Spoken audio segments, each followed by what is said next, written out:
हमारे साथ हैं जानी मानी टैक्स एक्सपर्ट गौरी चड्ढा।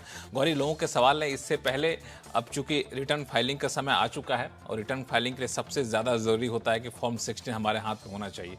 तो मेरा पहला सवाल ये है कि जो नौकरी पेशा टैक्स पेयर्स हैं उनको कब तक उम्मीद करनी चाहिए कि उनके एम्प्लॉयर की तरफ से उनको फॉर्म 16 मिल जाएगा, और ना मिले तो क्या करना चाहिए?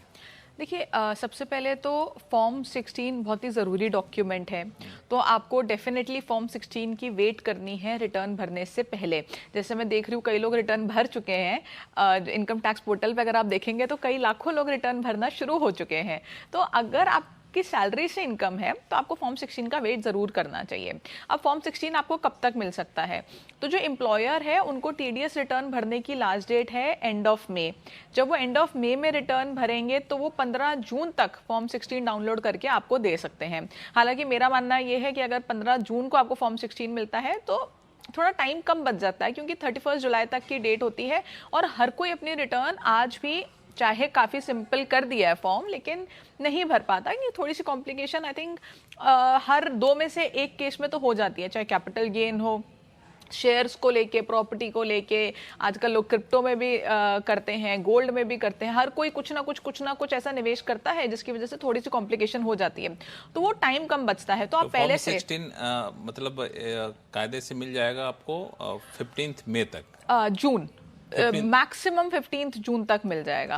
हो सकता है उसके पहले भी मिल जाए, लेकिन आखिरी तारीख है 15 जून तक, तो आपको मिल ही जाना है। हर हाल में आपको फॉर्म 16 लेना ही लेना है, इसके बिना कोई उपाय नहीं है। नहीं, देखिए, ऐसा नहीं है कि फॉर्म 16 नहीं है तो आप रिटर्न ही नहीं भर पाएंगे, ऐसा भी नहीं है। लेकिन फॉर्म 16 एक बहुत ही ज़रूरी डॉक्यूमेंट है और आपका राइट है।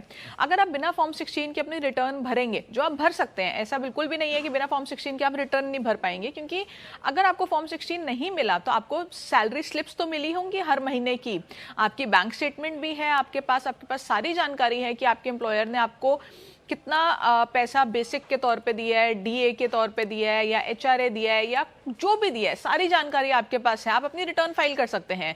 लेकिन अगर थोड़ा सा मिसमैच हुआ या कुछ हुआ तो आपको नोटिस आने का डर है।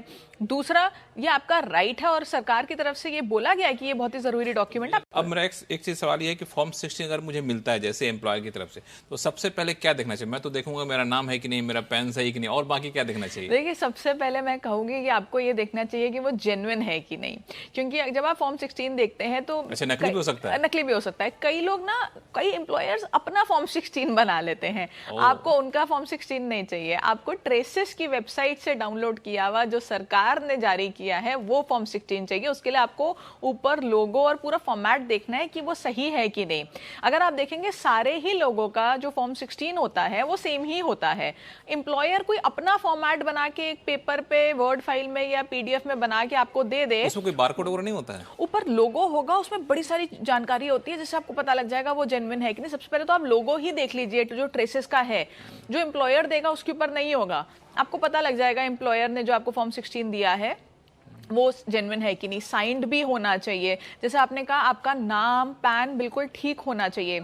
और उसी के साथ आप लॉग इन करके अपने पोर्टल पे देखिए अपना AIS और 26AS कि जो TDS उन्होंने जमा कराया है वो रिफ्लेक्ट कर रहा है कि नहीं। कई बार ऐसा होता है कि एम्प्लॉयर ने TDS तो जमा आपका काट लिया, जमा नहीं कराया, तो वो आपके 26AS और AIS में नहीं आ रहा होगा, आप उसका क्रेडिट नहीं ले पाएंगे। रिटर्न फाइल करते वक्त फॉर्म 16 कितना अहम है और किन किन चीज़ों का ख्याल रखना चाहिए? अब ढेर सारे कॉलर हमारे साथ जुड़ चुके हैं फोन लाइन पे। सबसे पहले चलते हैं पंजाब जालंधर, जहां से शिवम कुमार जी हमारे साथ फोन लाइन पे हैं। शिवम जी नमस्कार, क्या सवाल आपके पास? नमस्कार सर। नमस्कार, मेरा मैम से क्वेश्चन है कि मेरे फादर के पास इक्विटी शेयर्स और म्यूचुअल फंड है, जिसका जो कैपिटल गेन टैक्स है वो ज्यादा है, और अगर 1 लाख जैसे लॉन्ग टर्म कैपिटल गेन पे एग्जेम्पशन है ना, उसको अगर हम रिडीम करते जाए तो देखिए उसको बहुत साल लग जाएंगे ना उसको विदाउट टैक्स रिडीम करने के लिए। तो मैंने देखा था कि अगर फादर मुझे स्टॉक्स या म्यूचुअल फंड गिफ्ट करेंगे उस पर कोई टैक्स नहीं लगेगा। अच्छा। ओके। अब मुझे ये है कि जैसे वो मुझे करेंगे तो मैं उनको हर साल वापस 50,000 या उससे ज्यादा कर सकता हूँ, या मदर को वैसे एक दूसरे को एक्सचेंज कर सकते हैं कि हम कैपिटल गेन टैक्स बचा सके? गौरी, देखिए, इसमें 2-3 चीज़ें हैं। सबसे पहले तो ये कि जब आपके फादर आपको गिफ्ट करेंगे तो उनका जो कॉस्ट ऑफ एक्विजिशन है और उनका जो पीरियड ऑफ होल्डिंग है वो आपके ऊपर अप्लाई हो जाएगा। तो आपके ऊपर भी लगभग सेम कैपिटल गेन लगेगा until unless आपकी कोई इनकम नहीं है और आपको बेसिक एग्जम्पशन लिमिट का फायदा मिल रहा है, जो इतना नहीं होगा जिसके लिए आप इतनी ट्रांजैक्शन करें। दूसरी बात, अगर आप ये ट्रांजैक्शन सिर्फ इसलिए करना चाहते हैं कि आपका टैक्स बचे, इसमें इसको हम कह सकते हैं कि ये एक तरह से टैक्स की चोरी हो सकती है अगर आप ऐसी ही ट्रांजैक्शन करेंगे कि आपने यहाँ से ट्रांसफ़र किया अपने नाम पे और फादर को पैसे दे दिए। अगर ये प्रूव हो गया कि ये कंसीलमेंट है तो आप फंस सकते हैं। लेकिन अगर ये दोनों ट्रांजैक्शंस अलग हैं, इनका कोई आपस में मेल नहीं है, आपका इंटेंशन टैक्स की चोरी करना नहीं है, तो आप कर सकते हैं, कोई दिक्कत नहीं है। आप फादर को और मदर को कितने भी पैसे अपने यहाँ से दे सकते हैं, उसमें कोई भी दिक्कत नहीं है। लेकिन टैक्स की चोरी करने के लिए अगर ये ट्रांजैक्शन की जाएगी और अगर आपको नोटिस आ गया तो बहुत दिक्कत हो सकती है। बिल्कुल, इंटेंशन आपका टैक्स की चोरी करना नहीं होना चाहिए, टैक्स बचाना होना चाहिए। क्लियर है आपके पास? नहीं, एक कंफर्म करना था। हाँ हाँ, चोरी मतलब मुझे समझ लगा कि चोरी कैसे होगी कि फादर मुझे देंगे, चाहे अभी देंगे या बाद में देंगे, उन्होंने ये कहा है ना। हाँ। तो अगर वो अभी कर दे, है ना, तो मैं बाद में 50,000 की लिमिट है उसको दोबारा यूज करूँ तो रिडीम करने में थोड़ी आसानी होगी या वो इलीगल होगा थोड़ा? देखिए, जैसे अगर आप इन दोनों ट्रांजैक्शंस को अलग अलग देखेंगे ना तो इसमें कोई चोरी नहीं है। लेकिन क्योंकि आपने मेरे से सवाल ही ऐसे पूछा कि मैं इसलिए ये करना चाहता हूँ, अगर आप इसलिए ऐसे करेंगे और सरकार को उसकी जानकारी, यानी कि आपको कल को नोटिस आया और आप जाके इनकम टैक्स ऑफिसर को बताते हैं हमने तो ये ट्रांजैक्शन की है, या वो उसको पकड़ लेते हैं, तो दिक्कत आ सकती है। वैसे ही मैंने बताया दोनों ट्रांजैक्शंस आप अलग करेंगे तो कोई दिक्कत नहीं है। लेकिन इसमें आप ये भी देखिए कि अगर आप अपने नाम पे इस पैसे को ट्रांसफर कर रहे हैं तो आपका टैक्स बच कितना रहा है। मुझे लग रहा है यहाँ पे आपकी कैलकुलेशन थोड़ी सी गड़बड़ है, क्योंकि 1 लाख की एग्जम्पशन मिलेगी आपको और बेसिक एग्जम्पशन लिमिट अगर आपकी कोई और इनकम नहीं है। अदरवाइज तो आप लोगों का टैक्स दोनों का सेम है, इसमें कोई भी फर्क नहीं है, चाहे फादर सीनियर सिटीजन भी हो तो भी। तो आप देखिए टैक्स बच कितना रहा है। कैसा, तभी आप इस फॉर्मूले को यहाँ पे अपना बिल्कुल, सकते हैं। इतना एफर्ट तभी करें जब टैक्स बच रहा हो। लेते हैं अगला सवाल सूरत से, जहाँ की नरेंद्र कुमार पांड्या जी हमारे साथ फोन लाइन पर जुड़ चुके हैं। पांड्या साहब नमस्कार, क्या सवाल आपके पास? हाँ नमस्कार लक्ष्मण जी। जी नमस्कार। मेरा सवाल ये है कि मैंने जो अभी लास्ट फाइनेंशियल ईयर गया इसमें बड़ौदा में फ्लैट बेचा है। अच्छा। जिसमें भी जो इसका गेन गिनते हैं ना, हाँ। तो इंडेक्सेशन से लॉस हो रहा है। अच्छा।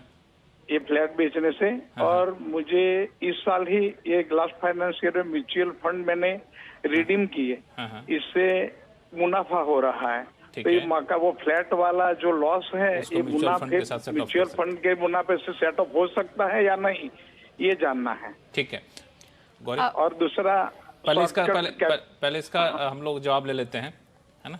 तो आपका हाउस प्रॉपर्टी से कैपिटल लॉस हुआ है, मतलब आपकी रेजिडेंशियल प्रॉपर्टी से आपको कैपिटल लॉस हुआ है और म्यूचुअल फंड से आपको कैपिटल गेन हुआ है। तो देखिए, अगर आपको ऐसा जो भी गेन और लॉस आपको दोनों में हुआ है तो अब आप इसको सेट ऑफ कर सकते हैं। 2018 से पहले ये प्रोविजन नहीं था, क्योंकि इक्विटी में जो भी प्रॉफिट होता था वो पूरी की तरह पूरा एग्जेम्प्ट होता था। अब उसको टैक्सेबल कर दिया गया है, तो उसके थ्रू लॉस को भी एडजस्ट करने की जो अनुमति है वो सरकार ने दे दी है, क्योंकि जो इनकम आपकी टैक्सेबल है उसके अगेंस्ट आप लॉस भी कर सकते हैं, सेट ऑफ कर सकते हैं। अब कर सकते हैं 2018 के बाद। आपकी ट्रांजैक्शन इस साल की है, आप कर सकते हैं। तो जो भी आपको लॉस हुआ है उसको आप सेट ऑफ कर सकते हैं, जितना भी आपका बचता है, अदरवाइज कैरी फॉरवर्ड। पंड्या साहब कुछ और क्या पूछना चाहते हैं? शॉर्ट टर्म कैपिटल गेन होता है, इसके लिए क्या टैक्स का अपने स्लैब के अनुसार होता है कि स्पेशल रेट रहता है? Short term capital gain property का कि म्यूचुअल फंड्स का? म्यूचुअल फंड का। देखिए, जो आपके इक्विटी ओरिएंटेड म्यूचुअल फंड्स होते हैं, जिसमें हम कहते हैं कि 65% से ज़्यादा आपका इक्विटी है उस फंड में, तो उस केस में 15% पे आपको शॉर्ट टर्म कैपिटल गेन लगेगा। वहीं अगर आप प्रॉपर्टी या किसी और एसेट में शॉर्ट टर्म कैपिटल गेन करेंगे तो आपके स्लैब रेट पे आ जाएगा, जिस भी स्लैब रेट पे आप होंगे उस पर आपको टैक्स देना होगा। चलिए अब चलते हैं सीधा दुबई, जहाँ से यूसुफ खान साहब हमारे साथ फोन लाइन पर जुड़ चुके हैं। यूसुफ साहब बताएं, क्या सवाल आपके पास? हेलो जी यूसुफ साहब बताएं, क्या सवाल है आपके पास? जी, मेरा सवाल है सर। गुड मॉर्निंग, मैं दुबई से बोल रहा हूँ, मेरा नाम यूसुफ खान है जी। मैं 50 साल यूएई में रहने के बाद अब रिटर्न करना चाहता हूँ इंडिया फॉर गुड। तो मैं ये जानना चाहता हूँ कि ये जो इनकम टैक्स का छूट है एनआरआई के लिए, वो 2 साल के लिए या 5 साल के लिए? देखिए यहाँ पे मुझे लग रहा है शायद आपको थोड़ी सी गलती लगी है। जब आप इंडिया आ जाएंगे और आप इंडिया में रेजिडेंट हो जाएंगे या resident but not ordinarily resident हो जाएंगे, तो आपकी जितनी भी कमाई है इंडिया में, ऐसा नहीं है कि आपको छूट मिल जाएगी उस पर। जो आपकी इंडिया में कमाई है उस पर आपको टैक्स देना होगा। आप जो भी पैसा कमा रहे हैं उस पर टैक्स देना होगा। छूट सिर्फ आपको 2 साल की ये दी जाती है जब आप resident but not ordinarily resident हैं 2 साल के लिए इंडिया आने के बाद। तो जो आपके एनआरई अकाउंट में आपके जो बेसिकली फॉरेन करेंसी पड़ी है उस पर आपको इंटरेस्ट आ रहा है या कुछ है, तो वो 2 साल तक उस पर टैक्स नहीं लगाया